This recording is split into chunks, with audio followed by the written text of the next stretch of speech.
اعوذ باللہ من الشیطان الرجیم بسم اللہ الرحمن الرحیم۔ السلام علیکم ویورز، میں ایڈوکیٹ ساجد علی ٹکو ایک نئے ٹاپک کے ساتھ آپ کی خدمت میں حاضر ہوں۔ آج کا یہ ٹاپک آئینی بینچز کے متعلق ہے۔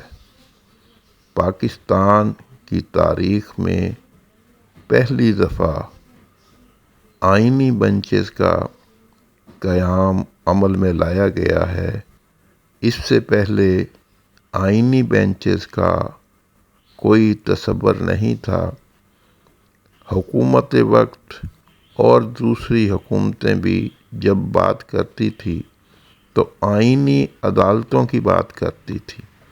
ان کی نظر میں تھا کہ ملک میں علیحدہ سپریم کورٹ کے علاوہ آئینی کورٹ ہونی چاہیے، آئینی عدالتیں ہونی چاہیے۔ آئینی عدالت علیحدہ ہونی چاہیے، سپریم کورٹ علیحدہ ہونی چاہیے۔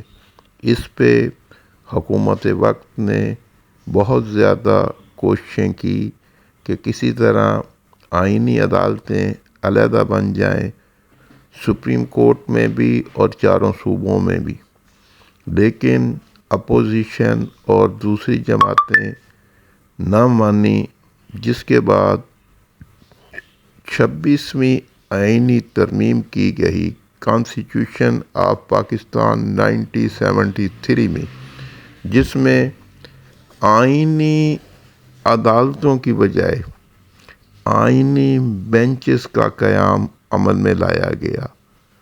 وہ جو حکومت کی تجویز تھی آئینی عدالتوں کی، وہ رد کر دی گئی اور سپریم کورٹ کے اندر سے ہی آئینی بینچز کا قیام عمل میں لانے کی شک آئین میں شامل کر دی گئی۔ اب اسی آرٹیکل کی روشنی میں جوڈیشل کمیشن کا اجلاس ہوا اور اس میں آئینی بینچز بنانے کی منظوری دی گئی۔ جوڈیشل کمیشن کا جو اجلاس ہوا اس میں 12 ممبر تھے۔ جوڈیشل کمیشن کے ٹوٹل جو ممبر ہیں ان کی تعداد 13 ہے، لیکن ایک ممبر غیر حاضر تھے۔ جوڈیشل کمیشن کے اجلاس میں یہ اعتراض اٹھایا گیا کہ کیونکہ جوڈیشل کمیشن کے 12 ممبر ہیں، 13 ممبر نہیں ہیں، اس لیے یہ اجلاس جو ہے اس آئینی بینچ کے متعلق جب تک پورے ممبران نہ ہو نہیں ہو سکتا۔ لیکن کیونکہ آئین میں درج ہے کہ اگر کوئی ممبر ایبسنٹ ہوگا تو بھی جوڈیشل کمیشن کا اجلاس ہوگا اور جو اس وقت اسٹرینگتھ ہوگی اس کے مطابق فیصلہ کر دیا جائے گا۔ اب جوڈیشل کمیشن کا اجلاس ہوا، اس میں ایک اور نقطہ جو اٹھایا گیا وہ یہ تھا کہ کانسٹیٹیوشن 26ویں کانسٹیٹیوشن کے متعلق جو ریٹ پٹیشن، جو پٹیشنز 184(3) کے تحت آلریڈی سپریم کورٹ میں ہیں، اس کے لیے فل کورٹ بنایا جانا چاہیے تھا، لیکن وہ بھی نہیں بنایا گیا۔ اب آئینی بینچ کے متعلق جو فیصلہ ہوا ہے اس کے مطابق جسٹس امین الدین خان کو، جن کا تعلق پنجاب سے ہے، اس بینچ کا سربراہ بنایا گیا ہے اور اس میں 6 دوسرے رکن ہیں۔ ٹوٹل تعداد جو آئینی بینچ کے ممبران کی ہے وہ 7 ہے۔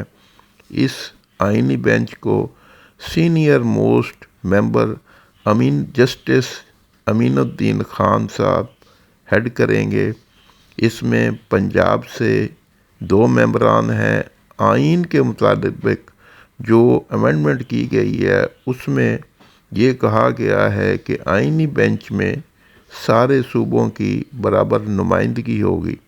اب اس میں پنجاب سے جسٹس عائشہ ملک ہیں، جسٹس امین الدین خان ہیں جو کہ سینئر موسٹ جج ہیں۔ سندھ سے جناب جسٹس محمد علی مظہر صاحب ہیں اور جناب جسٹس اظہر رضوی صاحب ہیں۔ اسی طرح بلوچستان سے جناب جسٹس جمال مندوخیل ہیں اور جسٹس نعیم اختر افغان صاحب ہیں، اور کے پی کے سے مسرت ہلالی، جسٹس مسرت ہلالی ہیں۔ اب یہ جو بینچ ہے اس کی جو فارمیشن ہے وہ مکمل ہو گئی ہے۔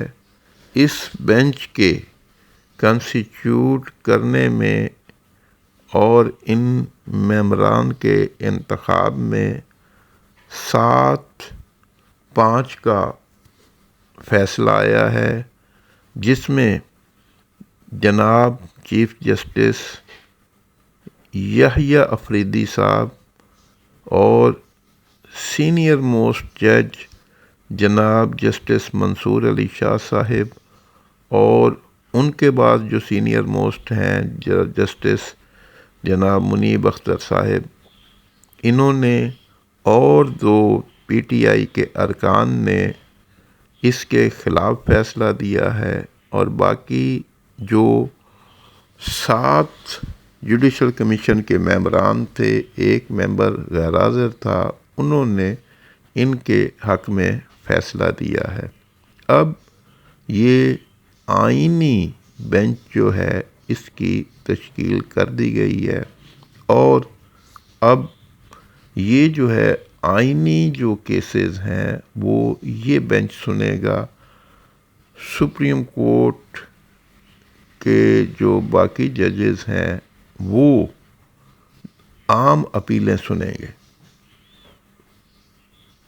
اس بینچ کے بننے کے بعد سپریم کورٹ آف پاکستان جو ہے اس میں سے جو دوسرے جسٹس صاحبان ہیں وہ وقتاً فوقتاً اس آئینی بینچ کا حصہ بنتے رہیں گے۔ اس بینچ کی میعاد 2 ماہ ہے، اور آئین میں لکھا ہے کہ وقتاً فوقتاً آئینی بینچ کے ممبران اور سربراہ تبدیل ہوتے رہیں گے۔ ایک ہی بینچ جو ہے وہ ہمیشہ کے لیے نہیں ہوگا۔ اب عام آدمی سے مراد ہے کہ عام سائل جس کے اپیلیں برسہ برس سے سپریم کورٹ میں پینڈنگ ہیں۔ اس وقت سپریم کورٹ آف پاکستان میں تقریباً 60,000 کے قریب اپیلیں پینڈنگ ہیں۔ ان کے پینڈنگ ہونے کی ایک سب سے بڑی وجہ یہ ہے کہ ملک میں جو مختلف سیاسی پارٹیاں یا دوسرے لوگ، مختلف این جی او، مختلف تنظیمیں آئے دن آئینی پٹیشنیں فائل کرتی رہتی ہیں، تو سپریم کورٹ کے سارے ججز انہی میں الجھے رہتے ہیں۔ ان کے پاس اتنا ٹائم نہیں ہوتا کہ وہ عام سائل کی اپیل بھی سن سکیں، اس لیے سپریم کورٹ میں کیسز کی تعداد بڑھتی جا رہی ہے۔ اب عام سائل کو یا عام لیٹیگنٹ کو جن کی اپیلیں سپریم کورٹ میں پینڈنگ ہیں ان کو یہ فائدہ ہوگا کہ جو 16 جسٹسز صاحبان ہیں، ان میں سے 7 آئینی بینچ معاملات سنیں گے، باقی جو 9 جسٹس صاحبان ہیں وہ عام سائلین کی اپیلیں سنیں گے۔ پہلے عموماً یہ ہوتا ہے کہ مختلف آئینی میٹرز پر فل کورٹ بینچ بٹھا دیا جاتا ہے، اور کئی دن فل کورٹ یہی آئینی معاملات سنتا رہتا تھا، جس کی وجہ سے عام سائلین کی اپیلوں کے فیصلے نہیں ہو سکتے تھے۔ اب عام سائلین کے فیصلے انشاءاللہ تعالی جلد از جلد ہوں گے، اور لوگوں کو ان کی زندگی میں ہی انصاف ملے گا۔ اس کے ساتھ ہی میں آج کی اپنی یہ ویڈیو ختم کرتا ہوں۔